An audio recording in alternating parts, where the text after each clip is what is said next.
Welcome to Mobile Education YouTube channel. This is Jyothi, PGT. Today we'll go for third part in the metallurgy, and metallurgical process involves 3 steps.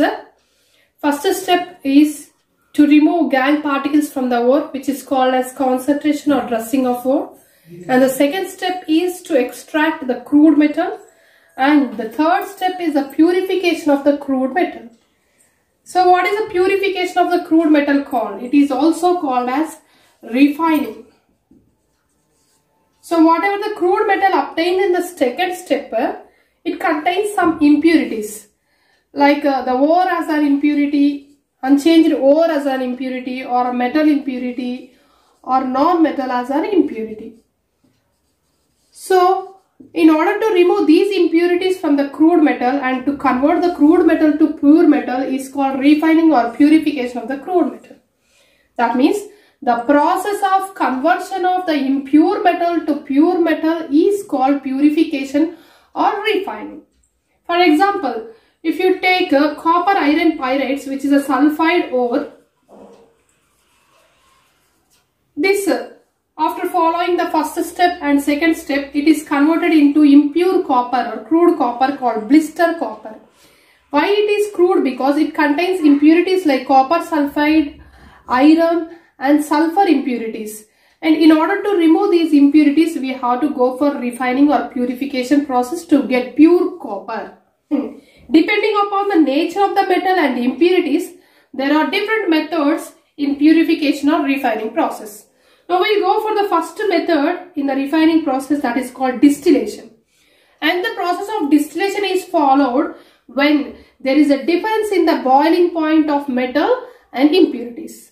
For example, low boiling impure metals like zinc and mercury, which contains high boiling metal impurities, are purified by going to the distillation process. In the distillation process, you will keep the impure metal like zinc or mercury in a round bottom flask, and this round bottom flask is fitted with a rubber cork, and through this rubber cork a delivery tube is inserted. This delivery tube is fixed to a condenser. What this condenser does is, this condenser has an inlet and outlet. This inlet is fixed to a water pipe, so water flows in the outside tube of this condenser. So when the impure metal is heated with a Bunsen burner or spirit lamp, the low boiling zinc or mercury will be evaporated first because its boiling point is less. So this vapors of impure metal passes through the inside tube of this condenser, and from the outside tube the water will flow, while the vapors of the metal passes through this inside tube of the condenser. It gets cooled down, and here the pure metal like zinc or mercury is collected in a beaker in the liquid form. This water cools the vapor metal, and the impurities are left behind in this round bottom flask which have high boiling point. So this is how we'll go for the purification of zinc and mercury with the high boiling impurities. Now we'll go for the second process, that is called poling, which is used to refine the blister copper. Blister copper. So here in this poling process, you have to take a molten metal with impurities in a large furnace. Usually in metallurgy, large tanks are used which are called as furnaces. So in these molten metals, the logs of green wood. Green wood means pachi karralu, not dry wood.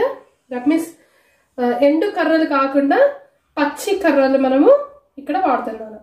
Okay, so green woods are placed in this molten solution and continuously stirred. So because of this stirring, the impurities are evaporated as gases, comes out as gases, or either they get oxidized with oxygen present in the air and forms as a layer at the top of the or at the surface of the molten metal. and forms as a scum or as a slag over the surface of the molten metal. Okay, so this is how impurities are evaporated as gases or forms as scum, and the pure metal is remain here itself. So this process is called pouring. And the third process is liquation. In this liquation, low melting metals are separated from high melting impurities. Especially tin is used to purify in the process of liquation.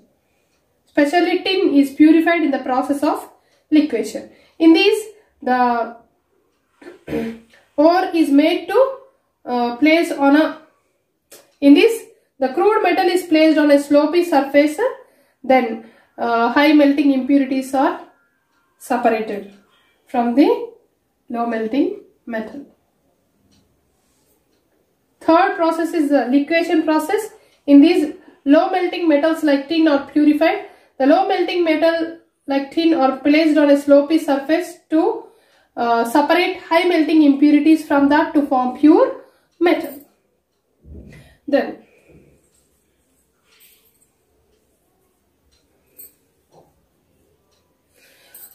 in here, why we are not using a dry wood means, because if we use dry woods, because of the more heat here, the dry wood gets burnt off. So we will use only green wood in pouring process.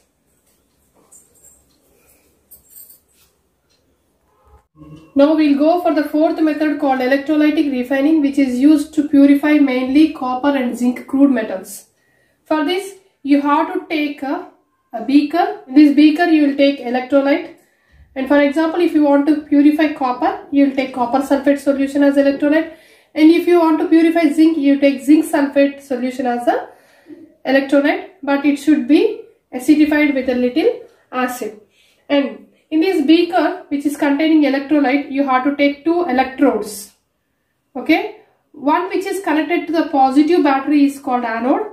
And one which is connected to the negative battery is called cathode. And this process is called electrolysis.